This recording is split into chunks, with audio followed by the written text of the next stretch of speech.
Hello and welcome to another Mr. Smith video. Today we're going to be talking about westward expansion. As the United States continues to grow, people are expanding westward.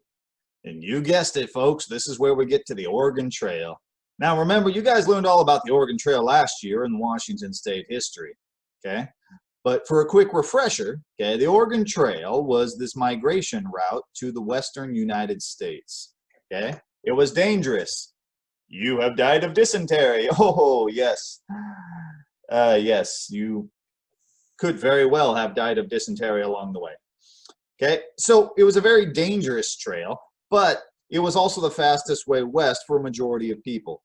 Now, obviously, the fastest way west was by steamship, but there were few and far between, and they were extremely expensive because of what we'll talk about here in a little bit. So as the Oregon Trail went, though, there were many, many people, massive amounts of people, thousands of people traveling west, starting at Independence, Missouri, and traveling on into the Oregon and what is now the Washington territories. And many people who settled along the way and didn't even go all the way. Unfortunately, that brings us to the Donner Party. There were some misadventures along the way. The Donner Party cut off and took what was known as the California Trail, and they tried to cross the Sierra Nevadas during winter.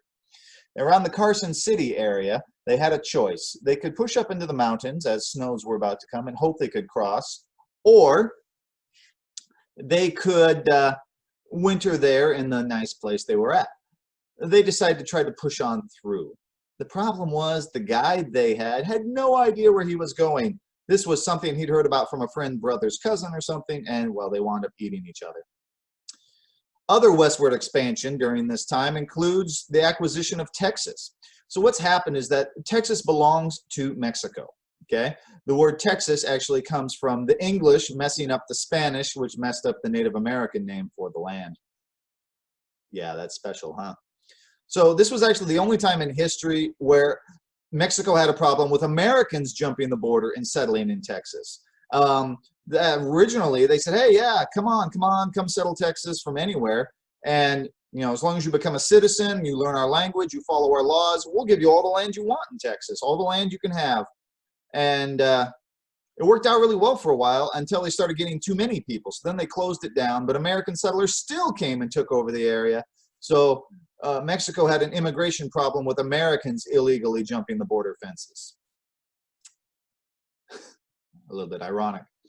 And that brings us to the Alamo. Eventually, okay, the Mexican government's heavy-handed ways with the settlers in Texas didn't go very well. The Texas settlers tried to peacefully deal with some of these taxes and things that were problems for them. And when they went to Mexico City to try to discuss it with the president, it went poorly. And we wind up with a war, okay? And remember the Alamo. Texas becomes independent. Other things that happened during this time are the California Gold Rush, okay? This brings another massive influx of people to the West. However, this one is more international. People from China, Europe, Africa, you name it, from all corners of the globe descend upon California. By the way, the California Gold Rush doubled the supply of gold in the entire world. All of the gold found and mined by humans up to that point was doubled by the California gold strikes and finds. So that's twice the amount of gold in the world from the California Gold Rush. It's incredible. It was a staggering amount of wealth. And many people rushed there to find that. Very few actually got rich from the gold. Many, like Levi Strauss and others, started their own companies and wound up rich that way. Many shopkeepers and businesses wound up rich by mining the miners, so to speak, and making money that way. And that's the overview for westward expansion of the United States. We will see you next time, ladies and gentlemen, for another Mr. Smith video. All right, till next time, partner. Bye.